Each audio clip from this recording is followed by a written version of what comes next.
You're listening to the weekly Parsha Podcast with Ari Goldwag, recorded with Hashem's never-ending assistance in Ramat Beit Shemesh, Israel, 5783, 2022. This week's Parsha is Parshas Chayei, and the Torah describes the death of Sarah, her burial in Hebron.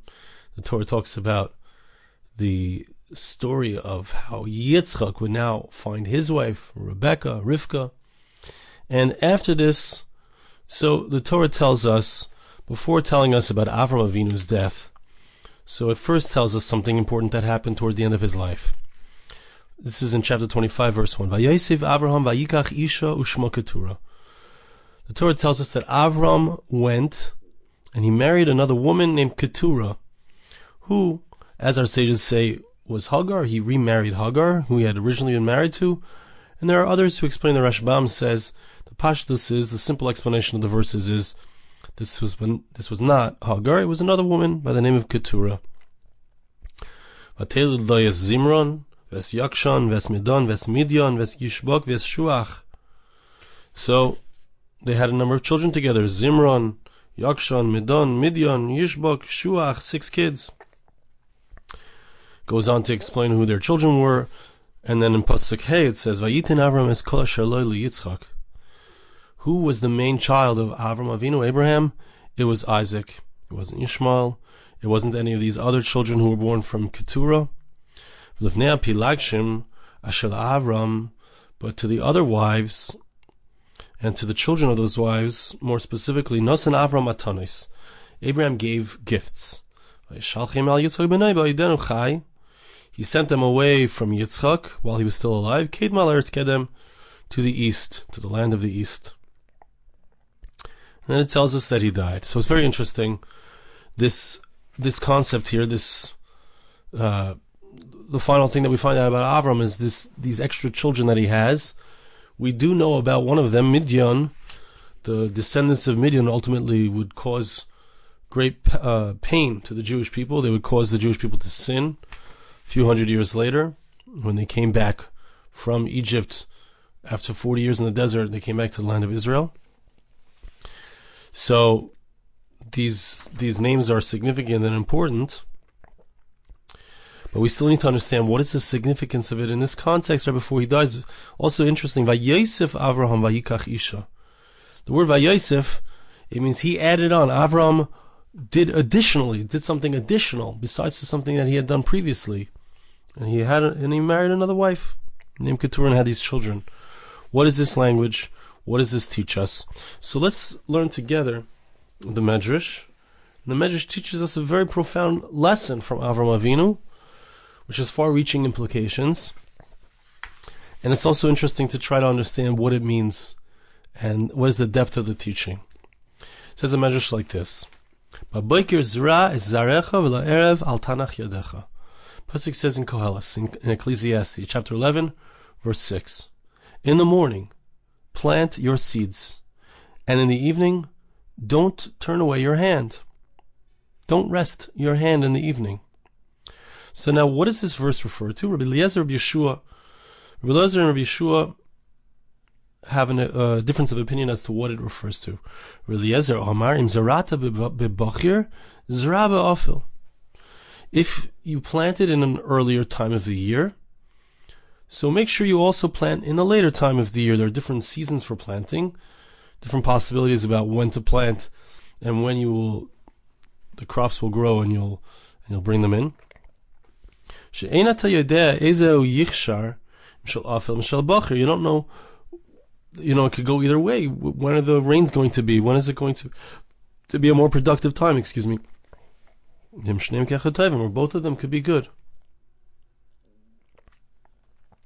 Okay, so that's one example of this concept, and we'll need to see in a moment, we'll see soon, how does it relate to our Parsha.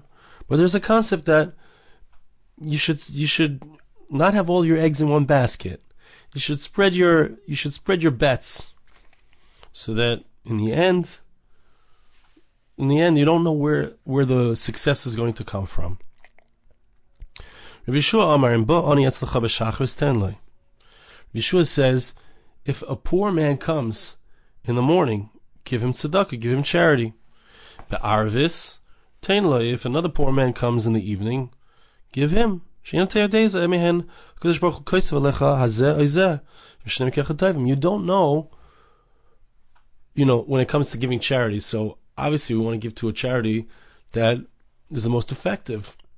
A person comes to your door, you don't know who's really poor and who really needs the money.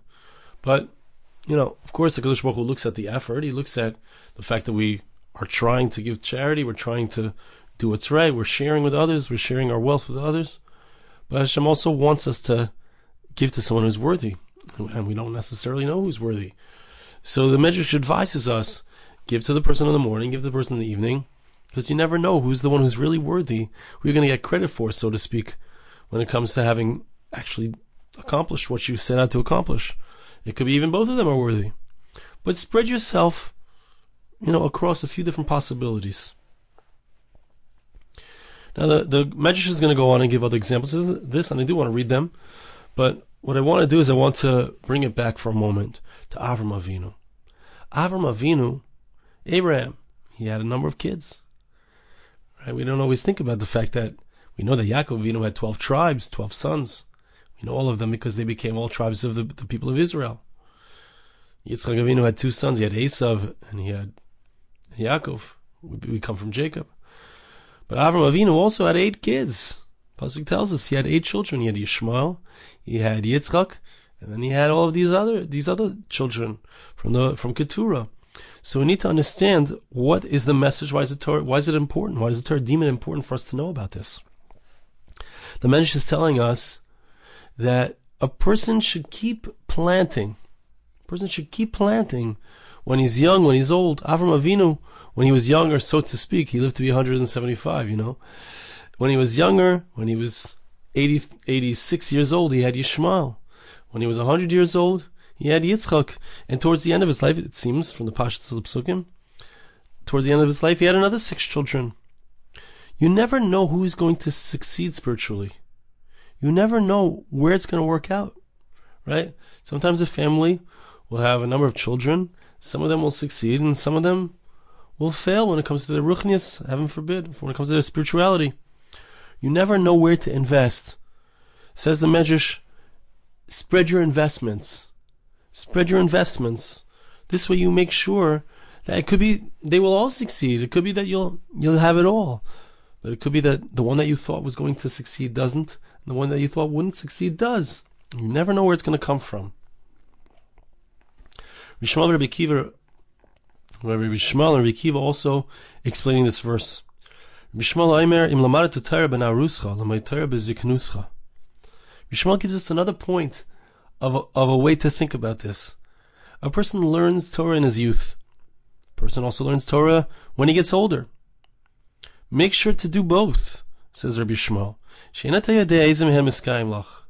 You don't know which of the Torah learning that you're going to do is going to last for you, is going to have permanence. Maybe both will be good. The same idea. What does it mean?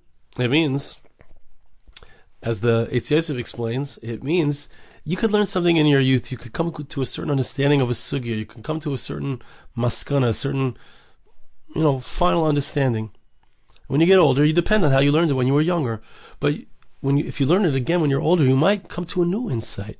You might realize that how you learned it originally was correct. But you might see things differently. And so therefore, it's important to approach it again. Have a newness around your learning. Rabbi Akiva says,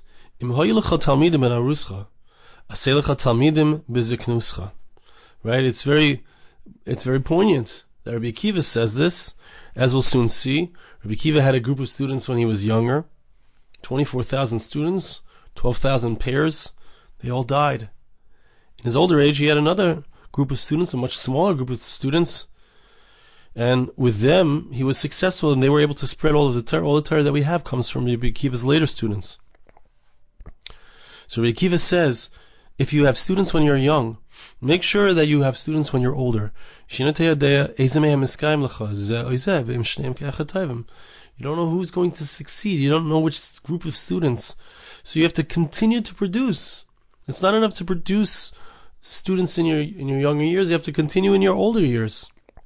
And I would add that there's a greater wisdom that the teacher has when he's older. It could be that the greater wisdom that he has when he has a deeper understanding of reality, a deeper experience in life, a deeper experience in Torah. So the net effect of his personal hashpah, his personal influence, will be different when he's older.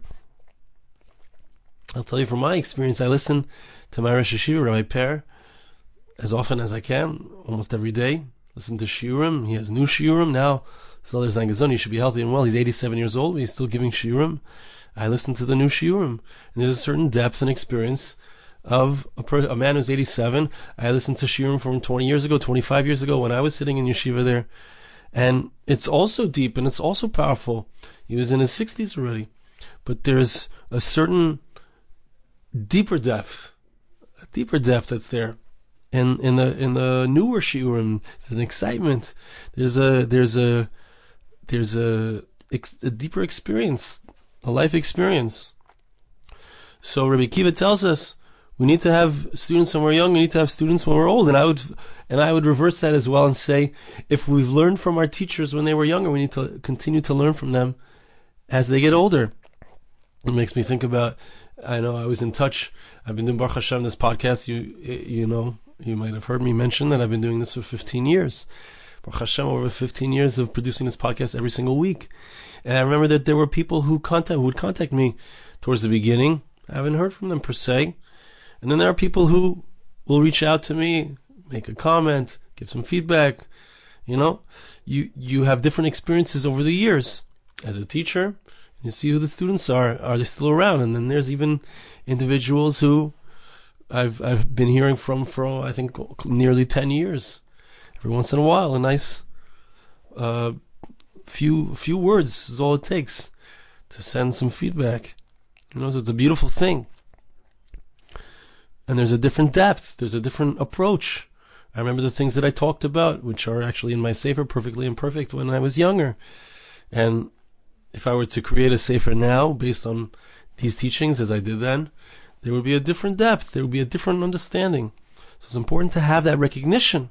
Avraham Avinu, when he was younger, he had a certain hashpah. He had a certain influence on his children. There was a Yishmael. There was a Yitzchak. When he got older, he had a different influence. And you never know who's going to be influenced and how that influence is going to manifest. Now the Medrash tells us about Rabbi Akiva. Yud Beis Elef Talmidim Hayu Rabbi Akiva Me'akav on Tipris. He had 12,000 students. According to the Gemara here, it's 12,000. The Medrash here. According to the Gemara, it's 12,000 pairs, so it's 24,000 students. Tremendous amount of students from Akko all the way to Antipris. But they all died between Pesach and Shavuos. Terrible thing to this day. This is almost 2,000 years ago. Right? Rabbi Akiva was right after the Beis Hamikdash, or during the Kufa of the destruction of the temple. In 70 CE, so 1,953 years ago. And to this day, we have a period of mourning between Pesach and Shavuos. We observe many halachos that have to do with mourning. Why did they all die? Because they didn't have a proper respect for each other. Right? So we mourn to this day. That sad event.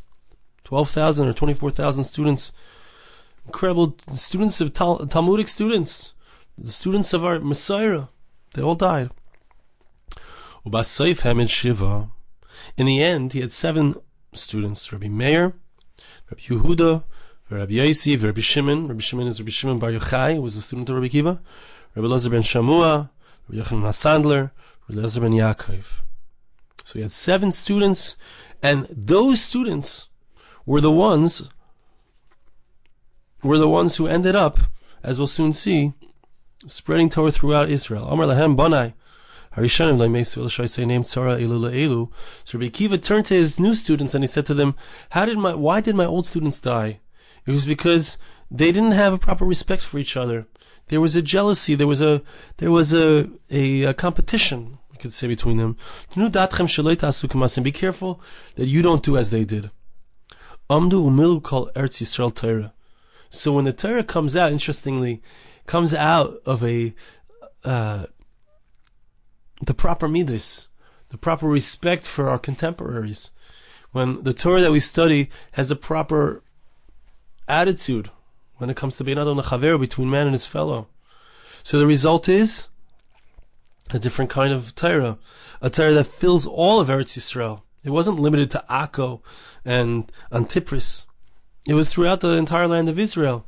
Rabbi Akiva's Torah spread through these students because of their respect for each other. We could say that that's perhaps the pshat.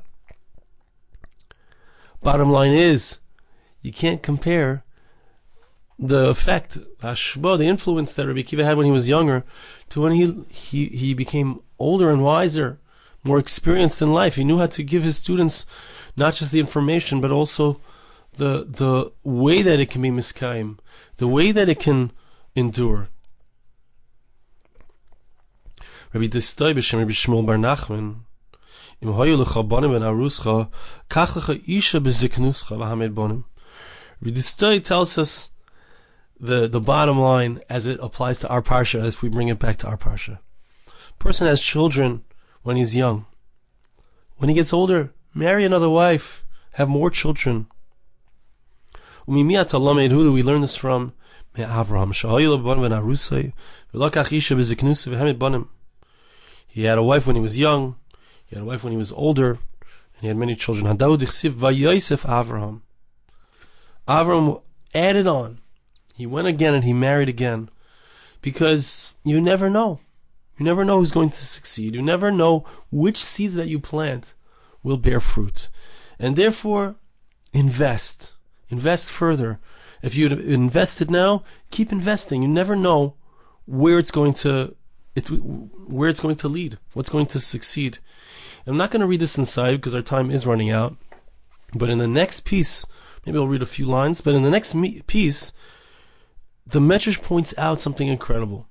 And that is that there's a concept of Vayosef.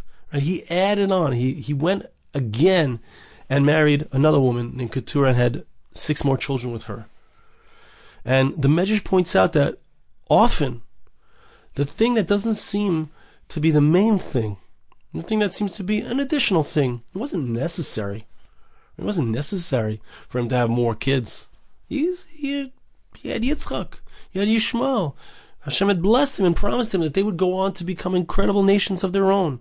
The Jewish people, Yishmael would have 12 princes. The Jewish people would have 12 tribes. Why did Avraham Avinu need to, he did his thing. He had the children already. But no, says the Medrash, an amazing thing. If you look at the Yosef, the additional thing, often, there's a few examples of it, but the additional time or the additional investment, often the yield of the additional, almost secondary, an afterthought, but there's a ribui in the yield of the afterthought. There's a multiplication, that's the word I'm looking for. There's a multiplicity in that which is sometimes an afterthought, which is a very interesting idea.